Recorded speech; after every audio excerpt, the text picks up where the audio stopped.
Hello, everyone, and welcome back. We have some Star Citizen news to go over today and some pretty interesting stuff to take a look at. We're going to be checking out the news for this year's Best in Show contest, and then we'll be taking a look at the latest roadmap update. We do have some interesting little bits of information to take a look at, so we are going to go over all of that today and more. So if you want to see some of the latest news that's going on, see some pretty cool stuff that should be coming to the game in the next patch, then let's go ahead and get into it and we'll talk about it. All right, so first let's talk about Ship Showdown 2955. We have, there's a couple of Spectrum posts that provided the information on this. If you're not familiar with what the Ship Showdown is, this is a yearly event where players can help vote for a specific ship or multiple ships that you like. There's kind of an elimination phase where we go from, I believe, a Sweet 16 to an Elite 8 down to a Final 4.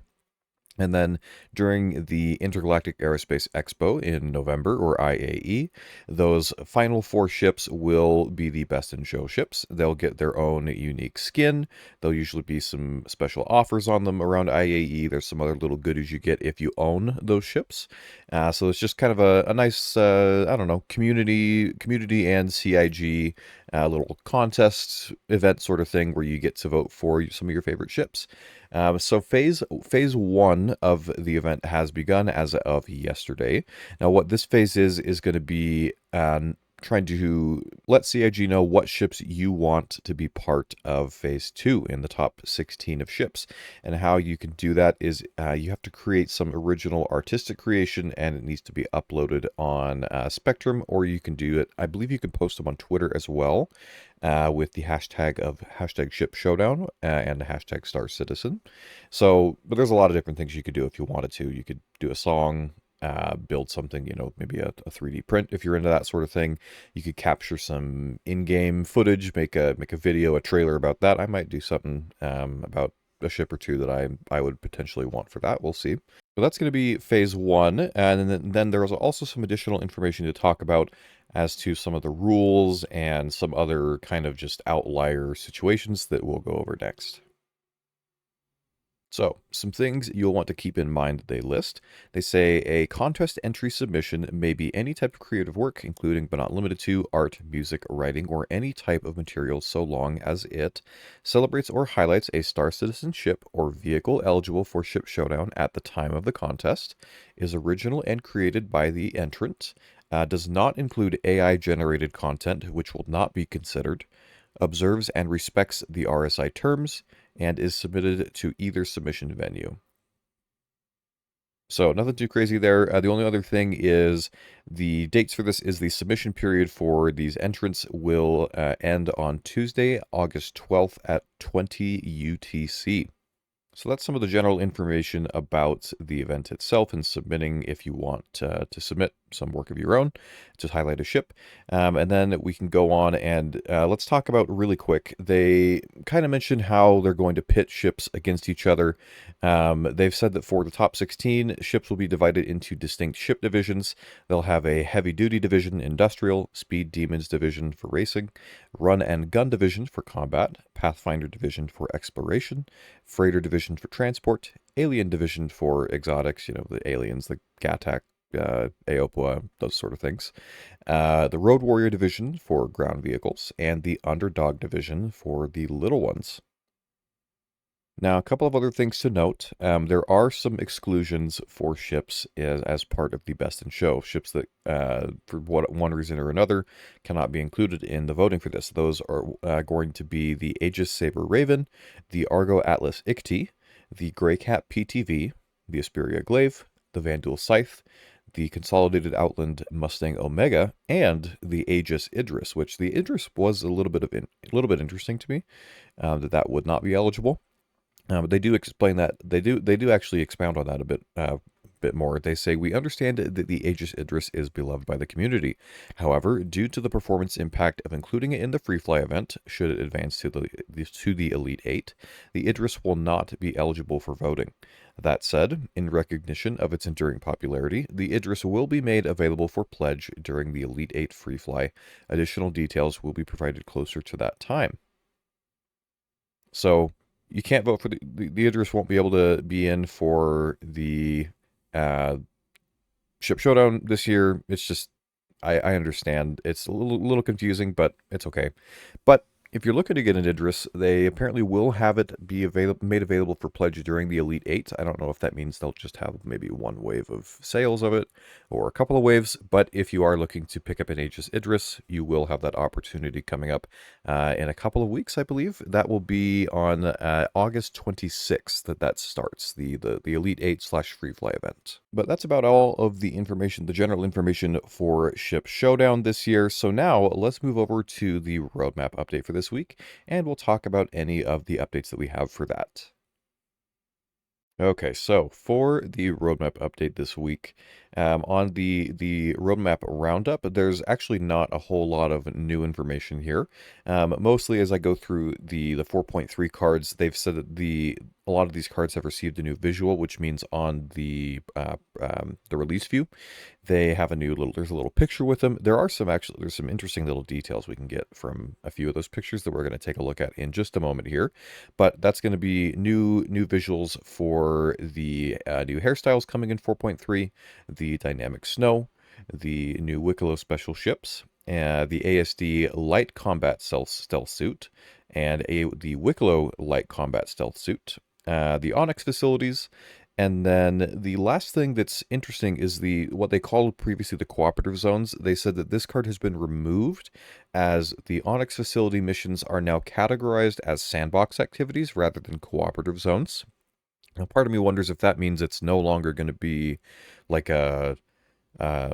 players cooperating with each other to work together. And it's not supposed to be PvP. Maybe I don't know if there was some issues with getting that to work. I don't know entirely how they were planning to do that. So just so you wouldn't get griefed or something by someone.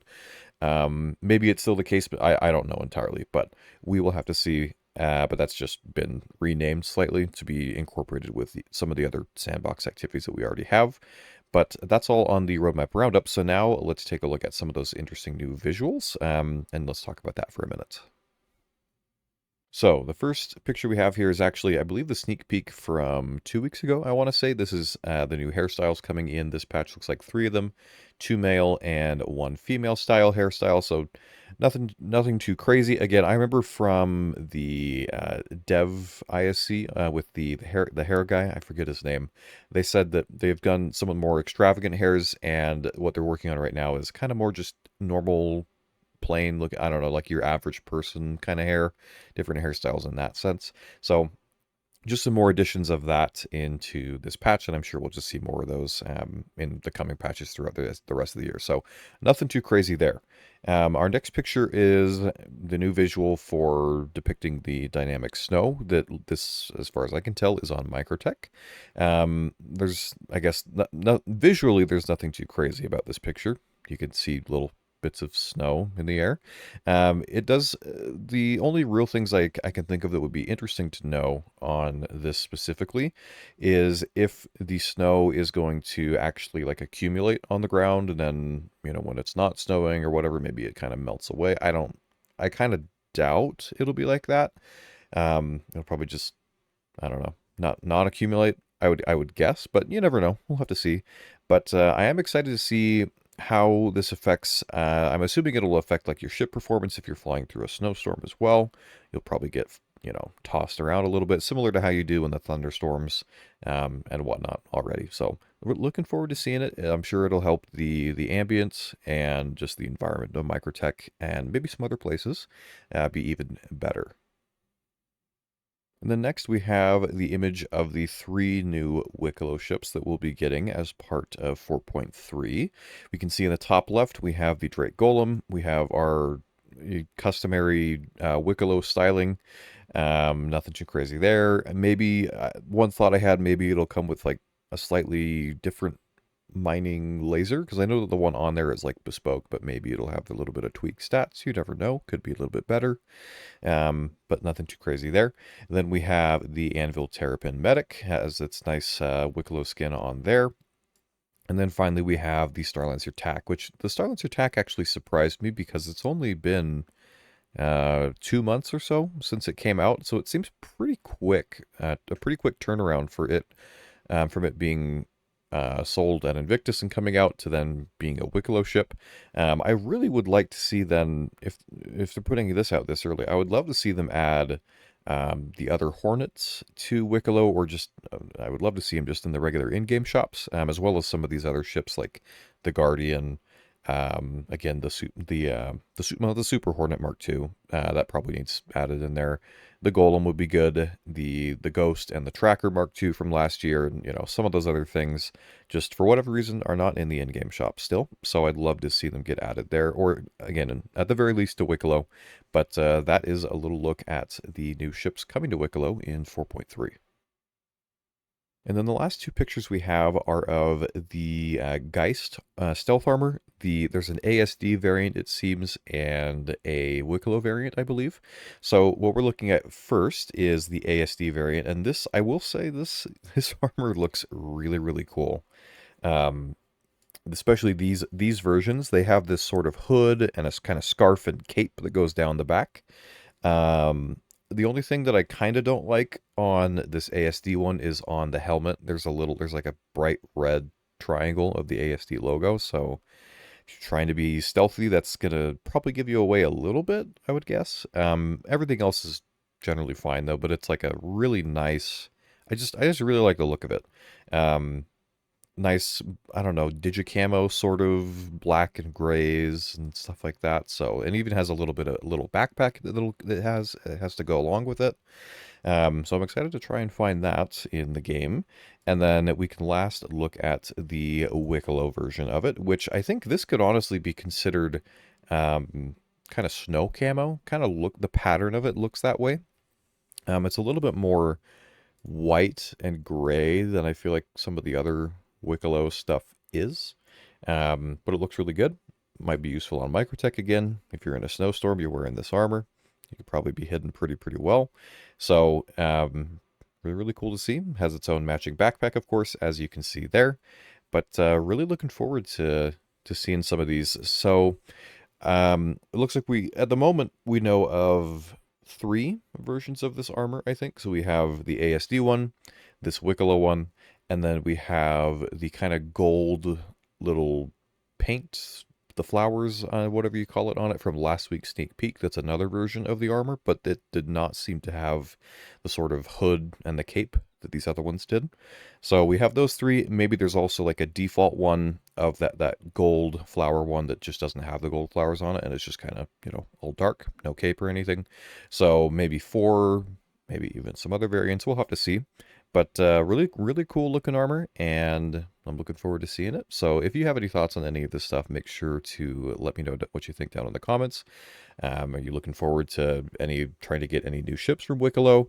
What do you think about these new armors? Do you think they'll actually be useful or not because they're light armor and everyone just wears heavy armor? I don't know, but if you have any thoughts on it, any thoughts on Ship Showdown, feel free to let me know what you think. If you enjoyed the video, feel free to leave a like, as it really helps the channel. And if you want to see more Star Citizen news, also subscribe. We will have some more stuff coming up in the next few days here. Next week, we will have the monthly report for July, which I'm sure will get some more juicy information on ships and gameplay, all those sorts of things. So I'm looking forward to covering all of that for you. But that is going to do it for today's video. Again, if you liked it, feel free to leave a like, as it really helps the channel. And I hope you have a wonderful rest of your day. Hopefully you don't have too many bugs to deal with in Star Citizen and things work relatively well for you. But that's going to do it for me. And until next time, I'll see you in the verse.